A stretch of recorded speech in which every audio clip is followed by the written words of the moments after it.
在地人在地前，继续来看南投县政府的文化局举办着三献礼演习的课程。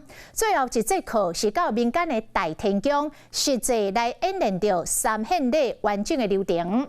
嘛宣告讲，今年天秤日的活动，这个礼拜日2月25，要伫民间的大天宫热烈来展开。 一点点没关系啦。大家无用伫报伫草屯镇上课三献礼班的学员，最后一节课到民间的大天宫要验收成果。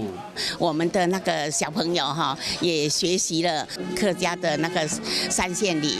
希望下次那个真正的表演的时候会更好。这摆演习活动有老中青三代做学习，上少年的是2位国小的学生。这次我们来参加三献礼，我代表念注文。